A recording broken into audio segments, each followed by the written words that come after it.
On a freezing January morning in 2018, inside a quiet London hotel room where the city's noise only whispered through the curtains, Dolores O'Riordan lay suspended between triumph and torment. Her voice had once ignited stadiums, glowing with a purity that felt untouchable. But behind the fame, shadows lingered, old wounds that never healed, nights that collapsed under the weight of memories she could never outrun. The world saw an icon. She carried a battlefield. In those final hours, fate delivered a cruel twist. A routine recording trip turned into a tragedy that stunned millions and exposed how deeply she had been haunted all along. The glamour, the pain, the secrets she tried to drown in silence. This is the untold truth of Dolores O'Riordan. Welcome to Hollywood Mysteries. Long before the world heard the trembling purity of her voice, long before Linger or Dreams became universal hymns, Dolores O'Riordan grew up in a world where the quietest moments were often the most dangerous. Her childhood in Limerick was wrapped in rural simplicity, church bells, muddy roads, the smell of turf burning in old fireplaces. But underneath that postcard calm was a landscape where pain traveled silently, room to room, as if no one dared break the spell of silence surrounding it. Her father, once strong and full of humor, had been left cognitively impaired after a catastrophic motorcycle accident years before she was born. The man she knew was gentle, but absent in all the ways a child needed structure. Emotionally, he lived behind a fog no one in the family could pierce. It was not cruelty, it was vacancy. A quiet, immovable distance that taught Dolores far too early that she would need to navigate the world without a protector. Her mother, fiercely loving but overwhelmed by the weight of raising a large family almost entirely by herself, became a symbol of survival rather than comfort. Dolores adored her, but she rarely dared to burden her. And in this space between a father who could not see and a mother who could not stop moving, the seeds of her deepest wound were planted. Around the age of 8, Dolores encountered the trauma that would shadow every milestone of her adult life. Not from a stranger lurking in a dark alley, and not from a monster anyone could point to, but from someone positioned close enough to gain trust. Someone the community would have considered safe. Someone who belonged. The betrayal was not only of her body, but of the entire system meant to protect children like her.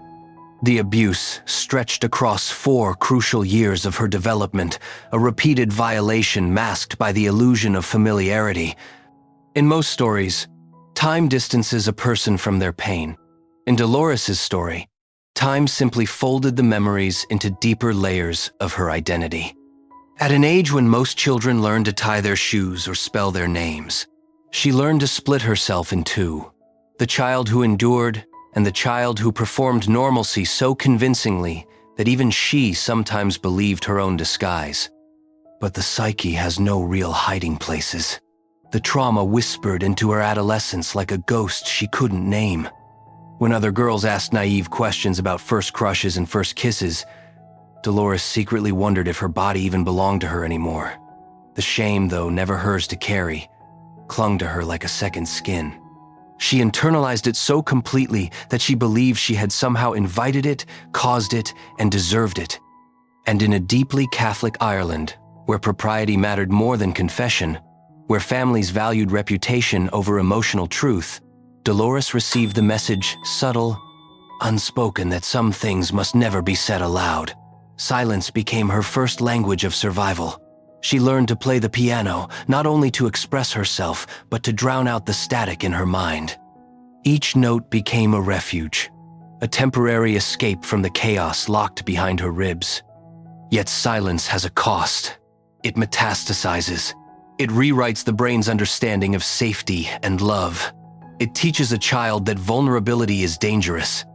So Dolores grew into her teenage years with an inner compass that always spun slightly off-center, drawn toward people who seemed gentle, yet incapable of holding her pain, and repelled by anything resembling confrontation or honesty. Her music teacher once remarked that Dolores sang as if every word weighed more than the one before it. They weren't wrong. Her voice carried grief, without ever naming its source, longing without identifying what she longed for, and hope that sounded like it came from someone fighting to remember what hope even felt like. What made her exceptional as an artist was the same thing that wounded her as a child: an inability to detach. Dolores didn't just feel emotions, she absorbed them, she inhaled them. Whether it was her mother's exhaustion, her siblings' expectations, her community's pressures, or the echo of those 4 years lost to violation, everything settled inside her like sediment at the bottom of a troubled river.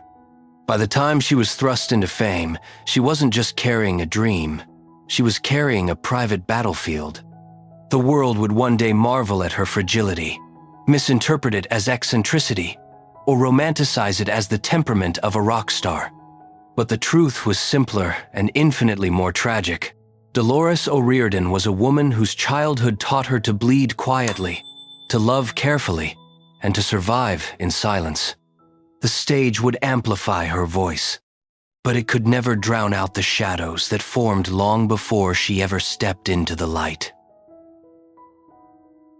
If pain had shaped her childhood, then ambition, quiet, trembling, but unmistakably fierce, carried Dolores O'Riordan out of it. Her escape didn't begin with a leap. It began with a note, a single, fragile melody she hummed to herself in empty fields, convinced nobody would ever hear it. Yet the voice she tried to hide was the very thing that would change everything. When she walked into that modest audition room in Limerick, small, unassuming, with peeling paint and amps older than she was, nothing suggested destiny was about to rearrange her life. She wasn't dressed like a star. She didn't swagger. She simply opened her mouth and let a piece of her truth spill into the air. It was raw. It was haunting. And it was enough for Fergal Lawler and the Hogan brothers to know instantly they had found the missing element to their band. That voice, ethereal yet wounded, didn't just fill the room, it rewrote the room. From the start, fame didn't seduce Dolores the way it seduces most. There was a part of her that remained skeptical, as if the universe was offering her a gift she hadn't earned. But as rehearsals turned into gigs, and gigs turned into tours, the invisible gears of fate moved fast. Suddenly, she was no longer a shy girl from Ballybricken, but the core of a new sound, a blend of innocence and ache, vulnerability and power. When the Cranberries released Linger, everything changed. Not gradually, not politely. The world discovered her like a sudden storm, unexpected, overwhelming, unforgettable.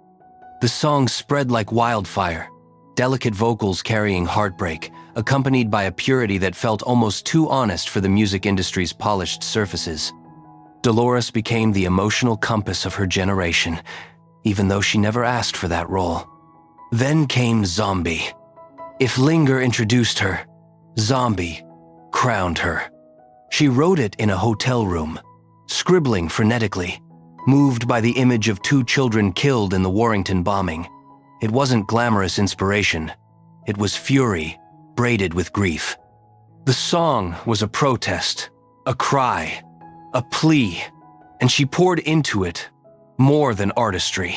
She poured trauma, outrage, all the words she hadn't been allowed to speak as a child. It was the first time the world heard her anger instead of just her sorrow. And the world listened. Zombie didn't just top charts. It ignited debates. Its rawness unsettled radio stations. Some praised her bravery. Others called it reckless. But Dolores didn't back down. She told interviewers she was tired of tiptoeing around truth. Through music, she finally realized she could be loud without apologizing. Yet behind the microphone, she was fighting a different war. Success demanded a high cost, one she wasn't prepared for but couldn't avoid. Touring the world meant ripping herself away from the only environment she understood. Endless flights, sleepless nights, and the mounting expectations of a global audience chipped away at her reserves. Managers wanted hits. Labels wanted perfection. Fans wanted more of the fragile soul who wrote their heartbreaks for them. But Dolores wasn't fragile, she was exhausted. As the Cranberries exploded internationally, she began to sink into the cracks she once outran. The industry admired her candor, but exploited her vulnerability. Her voice, angelic, piercing, unmistakable, became a brand, a product, a currency. People weren't just listening, they were consuming. Every interview asked for authenticity. Every stage required transcendence. Every performance demanded another piece of her. And she gave it. During the mid-90 seconds, when tabloids crowned her one of the most recognizable female voices on the planet, she was quietly unraveling. Her eating disorder, rooted in years of trauma she still hadn't named, tightened its grip during tours. Hotel rooms became confessionals. Mirrors became enemies. And each night, she walked onto stage wearing a body that felt increasingly foreign to her. The irony was cruel. The more successful she became, the more she feared disappointing people. The world celebrated her as a rare talent, but she saw herself as someone always, one mistake away from being exposed. Exposed as flawed, exposed as broken, exposed as not enough. The schedule intensified. Interviews piled onto radio shows. Video shoots collided with travel days. And no one, not even those close to her, understood how much energy it took to simply exist inside her own mind. The industry praised her discipline, but they didn't know it came from a perfectionism sharpened by years of self-blame. At one point, she admitted that she didn't know how to say no. Boundaries were a luxury she had never learned. Instead, she became the axis around which everyone else spun: bandmates, managers, promoters, directors. And the more they leaned on her, the more she bent. Even in love, sacrifice was expected. When she married Don Burton, she hoped stability would replace the chaos of the road. And for a time, it did. He supported her, believed in her talent, protected her from some of the industry's darker corners. But he couldn't protect her from the pressures she placed on herself. Fame wasn't something she enjoyed, it was something she survived. Motherhood brought joy, but it also surfaced waves of old memories she hadn't processed. Holding her newborn son should have mended her. Instead, it awakened a fear she couldn't articulate. What if she failed her children the way the world had failed her? What if love wasn't enough? What if the past couldn't be outrun? She toured again, partly for obligation, partly for distraction. On stage, she seemed unstoppable, her voice soaring above crowds in Barcelona, Buenos Aires, Tokyo. But backstage, her mind swung between euphoria and collapse. She carried notebooks filled with lyrics she never released, fragments of thoughts that contradicted one another. I'm fine. I'm drowning. I can do this. I want to disappear. The world saw a star ascending. Dolores felt herself slipping. By the early 2000s, the symptoms that would later be recognized as bipolar disorder began revealing themselves in confusing bursts. Sleepless nights that lasted for days, sudden surges of energy followed by emotional crashes, impulses she couldn't explain, fears she couldn't soothe. Instead of understanding, the industry labeled her unpredictable, difficult, or too sensitive. But she wasn't sensitive. She was suffering. She once said she felt like two people living inside one body, one who could electrify a stadium and one who cried alone in bathrooms afterward, unable to understand why applause felt like a weight instead of relief. Her ascent was extraordinary. Her sacrifices were invisible, and the world never understood how much it cost her to keep singing. In the mythology of celebrity culture, love is often portrayed as the cure, an antidote to childhood pain, to fame's distortion, to the shadows fame doesn't talk about. But for Dolores O'Riordan, love was never a cure. It was a negotiation, a fragile peace treaty between the life she wanted and the past she could never fully bury. When she met Don Burton, the tour manager for Duran Duran, he stepped into her world like someone who knew how to carry weight without dropping it. He wasn't dazzled by her success. He wasn't intimidated by her sensitivity. To Dolores, that alone felt like a miracle. He treated her not as a symbol or a voice, but as flesh and bone, someone who laughed, someone who hurt, someone who needed rest. Their early years together were not explosive or chaotic. They were the closest thing she had ever known to stillness, and that stillness felt holy. Dawn's presence gave her something she had never experienced before: permission to be imperfect. He encouraged her to slow down, to step back from the relentless pressure of the industry, to trust that the world wouldn't end if she chose herself. But trauma has a long memory. It doesn't vanish when love arrives. It tests it, relentlessly. Dolores carried within her a maze of unspoken fears, each turning into invisible expectations she placed on herself. Be a good wife. Be a good mother. Don't let history repeat. Don't let the darkness surface. And even though Dawn loved her fiercely, he couldn't see the depth of the battle she fought inside. How could he? She didn't show him the childhood flashbacks she tried to outrun. She didn't tell him the nights she woke up afraid of shadows that weren't there. She didn't explain the self-blame that whispered to her when the house grew too quiet. She carried those things alone. Always alone. As the Cranberries' fame surged, their marriage became a balancing act. One moment, she would be glowing under stage lights, electrified by thousands chanting her lyrics. The next, she would be back home, trying to fold herself into the role of wife and mother, a role she wanted deeply, yet one that triggered old insecurities. She feared disappointing everyone she loved. She feared being seen as unreliable. She feared the possibility of becoming a version of her parents present physically but unreachable emotionally. Motherhood was both her salvation and her unraveling. Holding her babies brought her joy she couldn't articulate, but it also awakened memories she had spent decades burying. When her children cried, she sometimes felt the tremor of an old panic. When she rocked them to sleep, she sometimes fought back tears for reasons she couldn't name.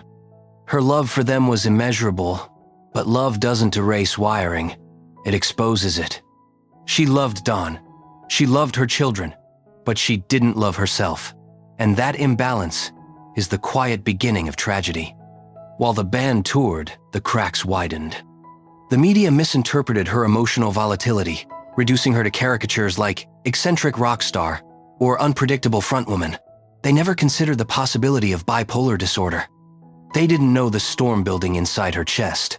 Dawn did his best to shield her, but even he couldn't keep up with the shifting tides of her mind. Arguments surfaced, not violent, but weary. The kind of arguments built from exhaustion rather than cruelty. Dolores wanted to stop touring. Then she felt guilty for wanting that. Then she felt ashamed for feeling guilty. Dawn wanted stability for their children. Dolores wanted the same. But her inner world, fast, dizzying, combustible, didn't match the calm exterior she tried so hard to present. The marriage began to fracture in slow motion, like glass under constant pressure.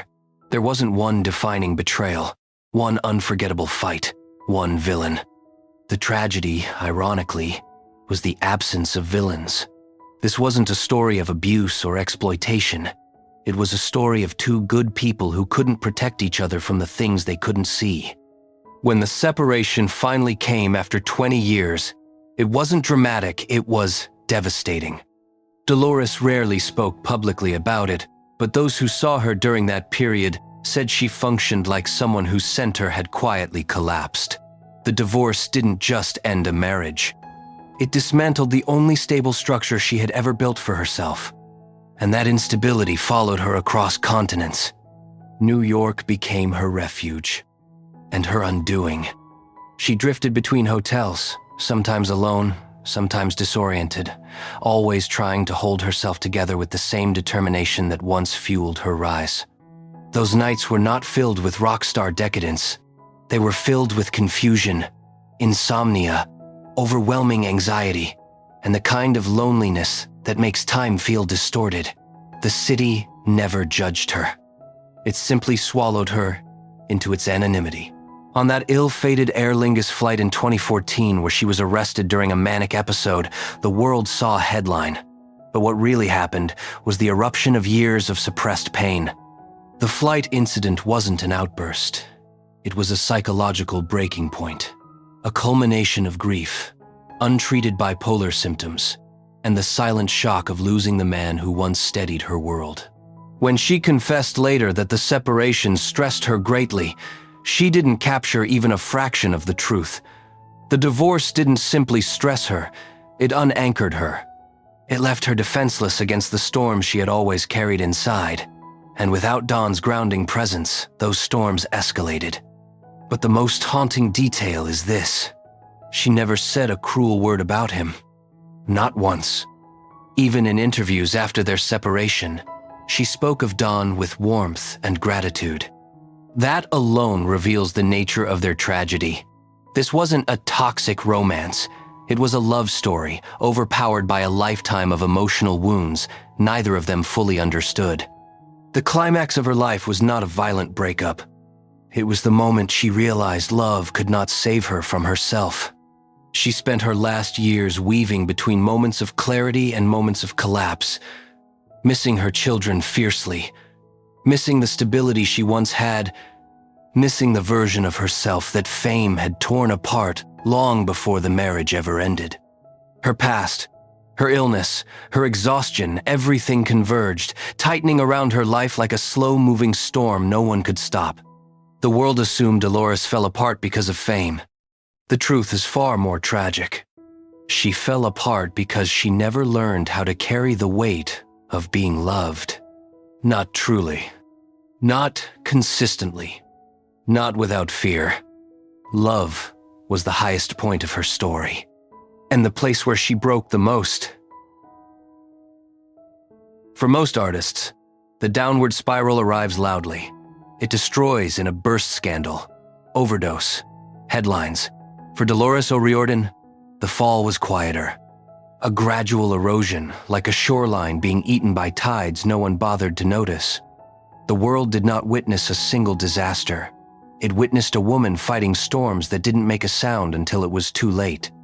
The first cracks were invisible, subtle distortions that only made sense in hindsight. Mood swings that swung wider. Nights when sleep felt impossible. Days when her mind raced ahead of her body, charged with an electricity she could neither control nor understand. At other moments, she collapsed into stillness so heavy she could barely move, as if gravity had singled her out for punishment. At the time, people interpreted it as exhaustion, or eccentricity, or fame. But what Dolores was experiencing was the early shadow of bipolar disorder, long before the diagnosis that would finally give her suffering a name. As she approached the 2010 seconds, the symptoms sharpened.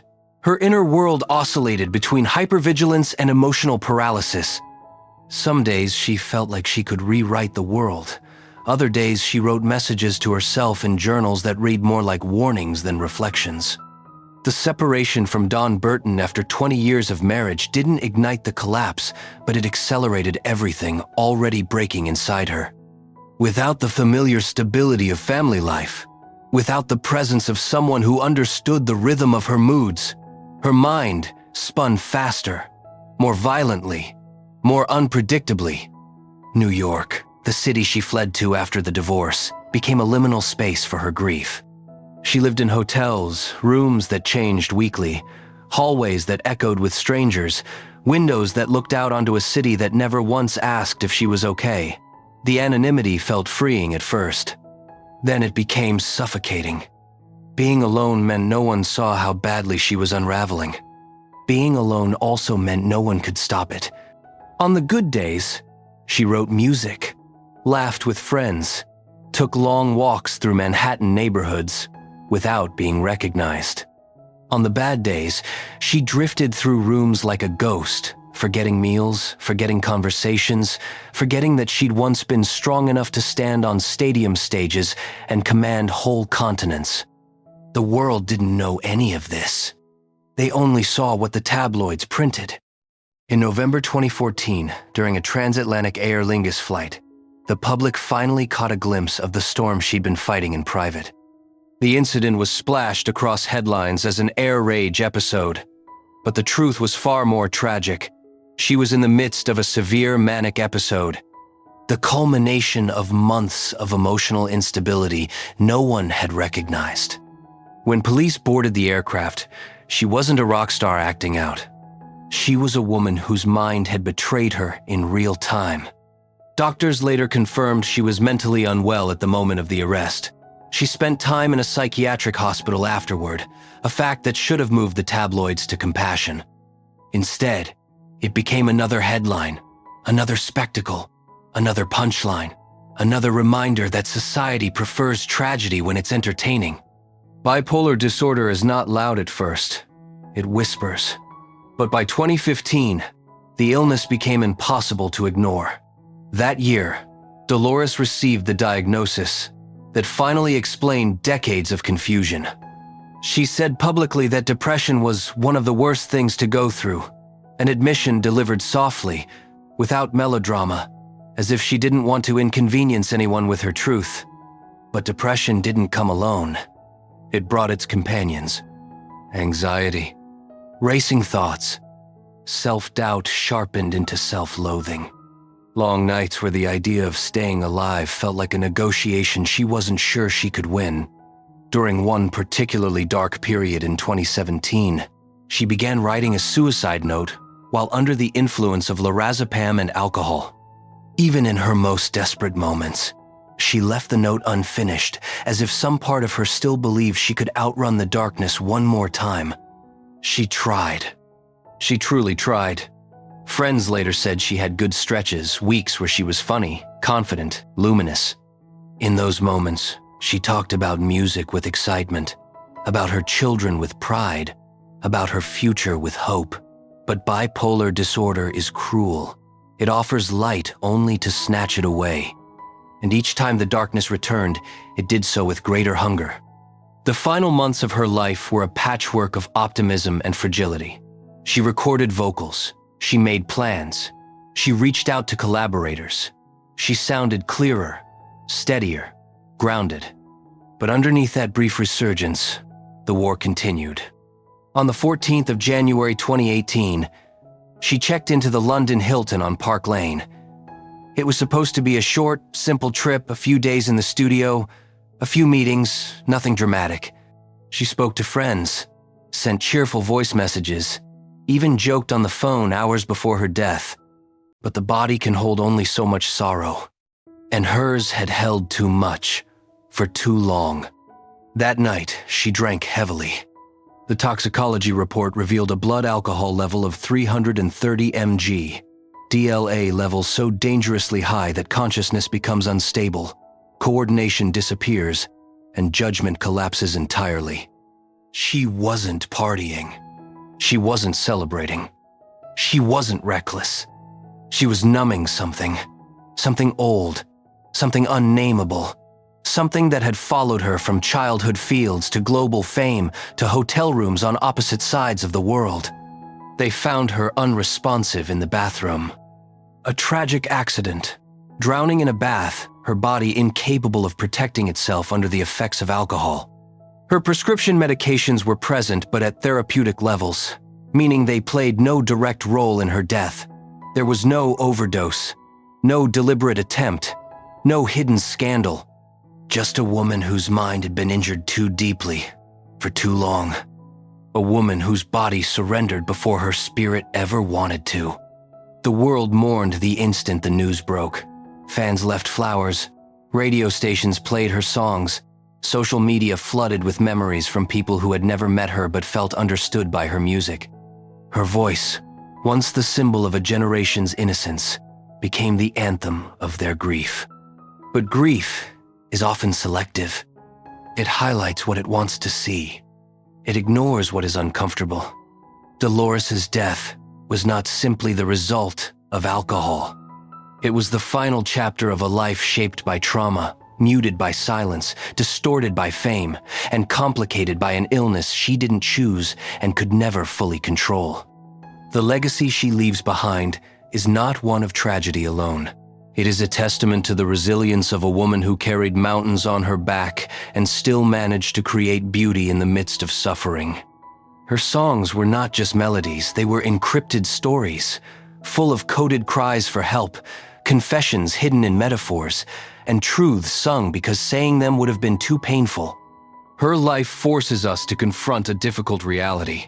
Mental illness doesn't care about talent, fame, love, or success. It is a thief that moves quietly, sometimes unnoticed, sometimes unchallenged, until the final blow lands without warning. Dolores O'Riordan did not lose to weakness. She lost to a world that never learned how to hold her gently. A world that demanded her voice but rarely asked about her silence. A world that celebrated her brightness but ignored the storms gathering behind it. And perhaps the most heartbreaking truth of all, she spent her entire life trying to heal others with the very voice that never fully healed her.